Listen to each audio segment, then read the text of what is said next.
ரிஷபராசி அன்பர்களுக்கு அடியனின் அன்பு வணக்கம். ஆங்கில புத்தாண்டு நல்வாழ்த்துக்கள்.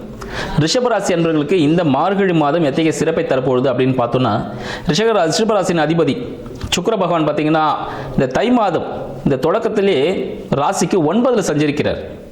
கூடவே பார்த்தீங்கன்னா 4ஆம் அதிபதி இருக்கார், சூரிய பகவான் இருக்கிறாரு. 2ஆம் அதிபதி புத பகவான் இருக்கிறாரு. மேலும் பார்த்தீங்கன்னா 7ஆம் அதிபதி செவ்வாய் பகவான் கூடவே இருக்கார். அப்போ எந்த விதமான பலன்களுக்கு பார்த்தீங்கன்னா தந்தை சார்ந்த விஷயங்கள், ஸோ பாக்கியமான விஷயங்கள். நீங்கள் ஏதாவது கோவிலில் போனீங்க, ஆன்மீக சுற்றுலாலாம் போயிருந்தீங்கன்னா அங்கே உங்களுக்கு நிறைய விஷயங்கள் பாடமாக நீங்கள் கற்றுக்கொள்வதற்கான வாய்ப்புகள் உண்டு.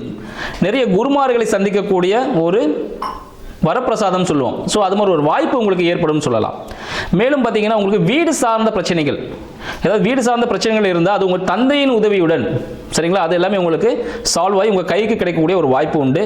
உங்களுக்கு பார்த்தீங்கன்னா நெக்ஸ்ட் வந்து இந்த டாக்குமெண்ட்லாம் பண்ணுவாங்க பார்த்தீங்களா, ஸோ தந்தையின் மூலமாக உங்களுக்கு சில வீடு பணம் கிடைப்பதற்கான வாய்ப்புகள் அதிகம். தந்தையின் சார்ந்த பணம் கிடைப்பதற்கான வாய்ப்புகளும் உண்டுன்னு சொல்லலாம். 2க்கும் 5க்கும் அதிபதியும் பார்த்தீங்கன்னா உங்களுக்கு 9ல் இருக்கிறார். ஸோ 2ஆம் அதிபதினு சொல்லக்கூடிய புத பகவான் ஸோ மனதிற்கு பிடித்தமான ஒரு தொழில் செய்யும் பொழுது இப்போ தொழில் வேலை மாற்றம் ஏற்படுவதற்கான வாய்ப்புகளும் ரிஷபராசி அன்பர்களுக்கு உண்டுன்னு சொல்லலாம். ஏன்னா மனதிற்கு பிடித்த விஷயங்களை செய்யும் பொழுது அது உங்களுக்கு சுகமானதாக அமையும். ஆனால் வருமானத்திற்கு ஒரு மறைமுக வருமானம்னு சொல்லலாம். இன்கேஸ் இது முன்னாடி முதலீடு எதனா பண்ணி வச்சிருந்தா அதில் உங்களுக்கு ப்ராஃபிட் கிடைக்கிறதுனா வாய்ப்புகள் அதிகமாக உண்டு. இந்த ஷேர் மார்க்கெட் இன்வெஸ்ட்மெண்ட் செய்யும் பொழுது இந்த காலகட்டம் உங்களுக்கு சக்ஸஸ்ஃபுல்லான ஒரு காலகட்டமாக இருக்கும்னு சொல்லலாம். மேலும் திருமணத்திற்காக காத்து கொண்டிருக்கக்கூடிய ரிஷபராசி அன்பர்கள், ஸோ இந்த மாதமாவது திருமணம் நடக்குமா அப்படின்னு சொல்லிட்டு எதிர்பார்த்துட்டு இருக்கீங்க. இந்த காலகட்டத்தில் ரிஷபராசி அன்பர்களுக்கு திருமணம் கைகூடக்கூடிய ஒரு காலகட்டம்னே சொல்லலாம். தாமதப்படுத்தப்பட்ட திருமணம், தடைப்படுத்தப்பட்ட திருமணம், சரிங்களா, யாராவது செகண்ட் மேரேஜுக்காக வெயிட் பண்ணிட்டு இருப்பீங்க சில பிரச்சனைகளால், அவங்களுக்கு 2ஆம் தார திருமணம் நடப்பதற்கான வாய்ப்புகள் உண்டு.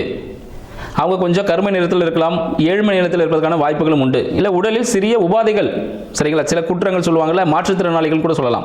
ஸோ அதுபோல துணை உங்களுக்கு அமைவதற்கான வாய்ப்புகள் அதிகம் உண்டு. ஆனால் கண்டிப்பாக இந்த ஆண்டு தை மாதம் உங்களுக்கு கண்டிப்பாக நிச்சயமாக திருமணம் நடப்பதற்கான வாய்ப்புகள், சாத்தியக்கூறுகள் அதிகம் உண்டு. எதிர்பார்ப்புகள் மட்டும் கொஞ்சம் குறைச்சிக்குங்க. வேலை செய்யக்கூடிய இடத்தில் எந்த விதமான புத்திசாலித்தனத்தையும் உபயோகிக்க வேண்டாம்.